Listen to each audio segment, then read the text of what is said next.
Have you ever wanted to get into the Digimon franchise, but found that there are too many different choices and far too many different things to consume? Perhaps you've found yourself bogged down by researching every single release possible in the whole 26-year lifespan of the franchise. Or perhaps you're a returning fan who wants to re-enter from scratch. In this video, I'm going to be going over what the best point of entry is for each aspect of the franchise. So, while these might not be the best in terms of the entire 26-year history of the franchise, they are the most accessible in terms of price or being able to purchase locally or in general just find online and just consume fairly easily rather than hunting down some fairly old relic from the entire 26 years of the history of the franchise. Also, I have many videos on various topics that I'm going to be talking about in this video, so if I mention anything that interests you, make sure you check out my other videos, and of course subscribe. So anything that I go over and I mention, if you go, oh, that sounds interesting, check out my other videos, because in all likelihood I would have already spoken about it multiple times, definitely at least once. So check out my other videos if any of these specific topics interest you and you want to know more. So first of all, we have the roots of the Digimon franchise, that being the virtual pets. Digimon started as a spin-off from the other Bandai property, Tamagotchi, but was aimed more at boys and the male demographic of the audience. So while Tamagotchi generally just cared for a little pet, and that was the main focus, Digimon added in the ability to connect with your friends and battle. Whereas Tamagotchi, shortly after Digimon's release, did add connecting functionality. It was for breeding and connecting with your friends, as opposed to beating your friends up. So it was spawned from that as a spin-off franchise, but grew into something more. So first of all, if you want to get started with the virtual pets, I 100% recommend the 20th anniversary release, the DM20.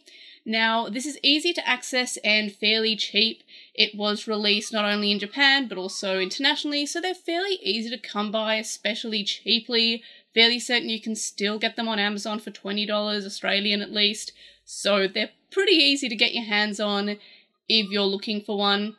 I've already done a video on why this is a great virtual pet to start off with. Basically, it's just fairly simple in terms of the gameplay and mechanics, and it's got a lot of different Digimon that you can raise on it.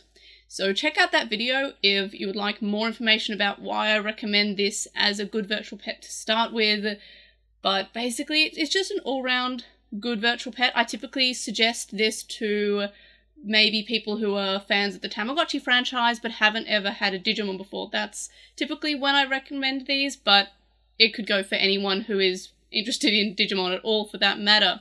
There is of course the Digital Monster X or the DMX, which is similar to the DM20, but it does add on additional functionality, which I personally don't recommend for a newer person. Maybe that's your second virtual pet for Digimon.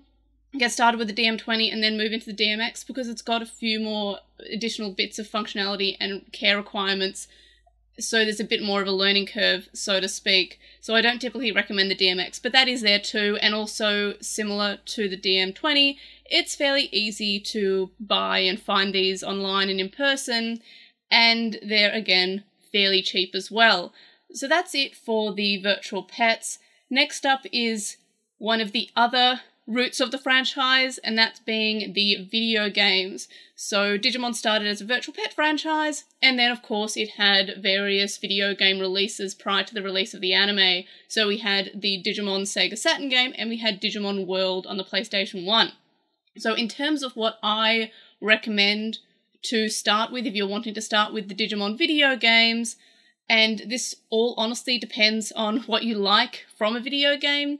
The three most recent games are also available on most console platforms, including PC, so I will typically recommend the more recent ones because they're just fairly easy to come by, and again, they're available on basically any current gen console and PC, so it's pretty easy to come by.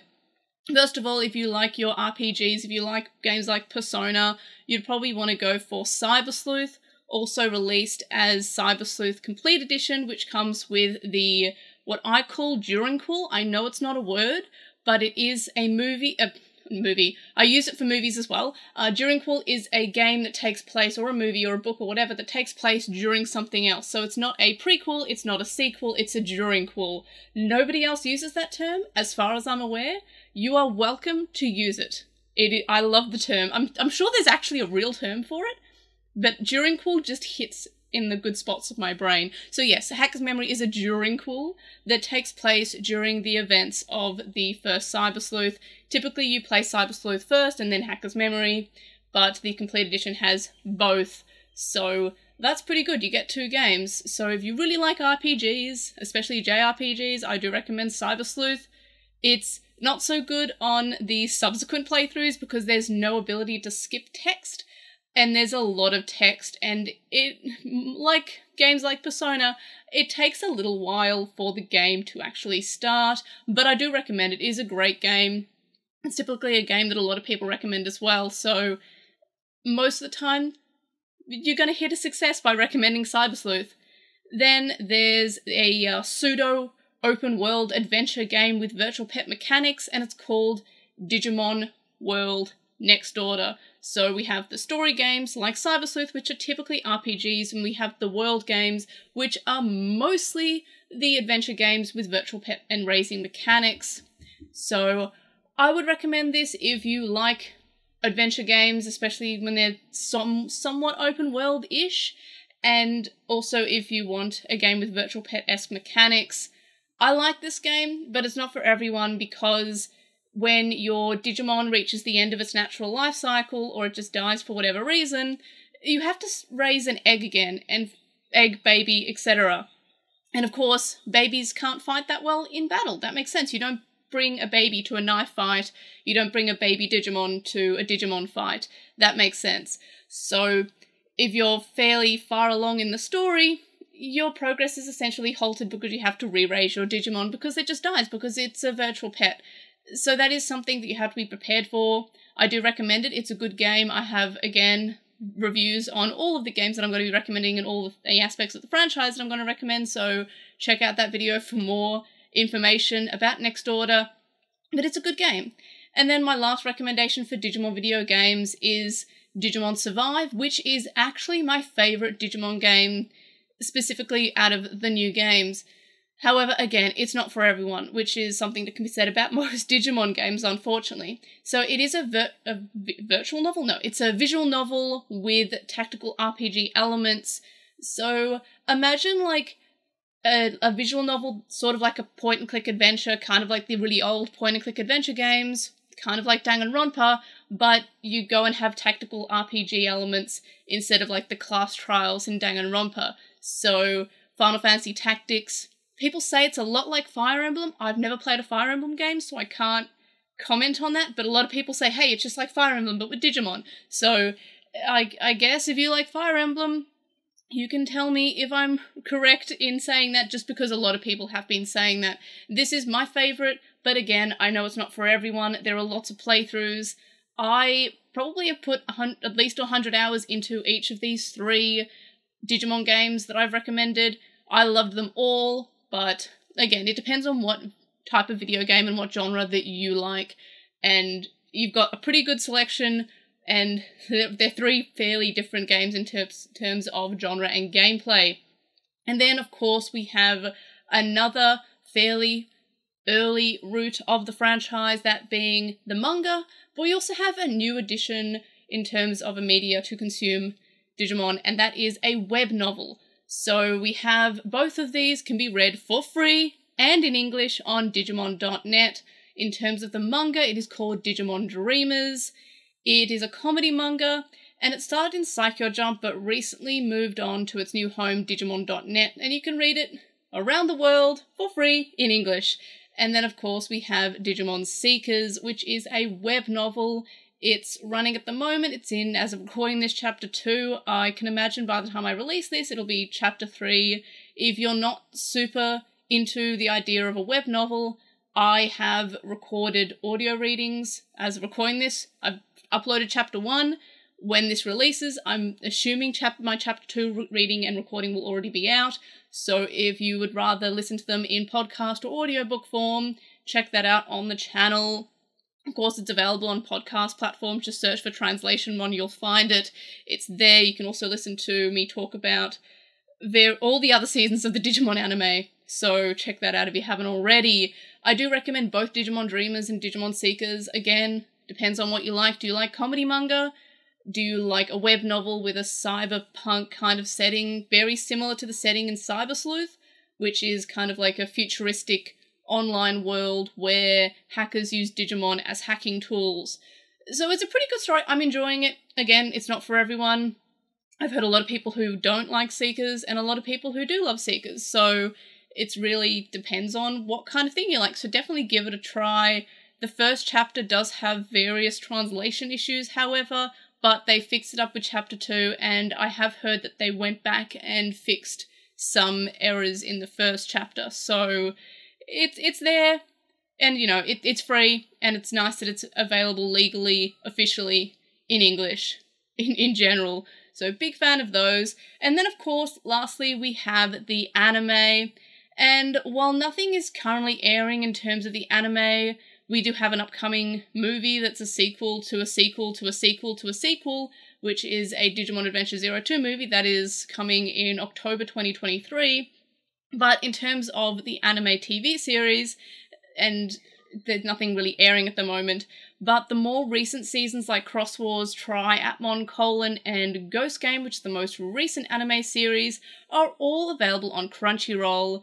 If you're curious about what is the best watch order for beginners to the franchise, and you want to watch all of the Digimon anime, however, check out a video that I released a little bit ago about the best Digimon watch order for beginners. It's fairly true to the day. I feel like I recorded it while Ghost Game was still airing, so it's fairly accurate. I think that I even mentioned the 02 movie. I'm not 100% because it was about a year ago.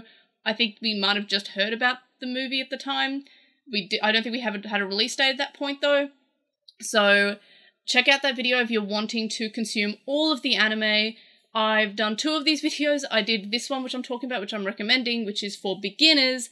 However, I did do a more in-depth one a few years ago that goes over the whole bits of the franchise and how different aspects do sometimes collide with the anime. But again, if you're a beginner to the franchise, you probably want to stay away from that because it does get a little bit convoluted, and some of these releases were only released in Japan, and the video that I did is ones that are fairly accessible. And then lastly, a very big popular one is the Digimon card game. It's incredibly popular and the cards feature references from across the entire franchise. While I don't personally play the game, I know many who do, and they enjoy it, and there's also that existing if you're into card games. I've heard it's good, I only collect the cards.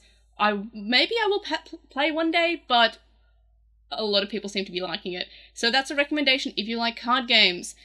And basically, there you have it. I've gone over different aspects of the franchise and how you can consume Digimon, depending on what you personally enjoy out of a franchise. You don't have to go through and consume every single bit. Maybe virtual pets aren't for you. Maybe you just really like video games. Maybe you really like novels but hate everything else. There's something for everyone, and that's something I do appreciate from the Digimon franchise. You don't have to like everything, but it's broad enough that you can sort of pick and choose what aspects that you want to consume.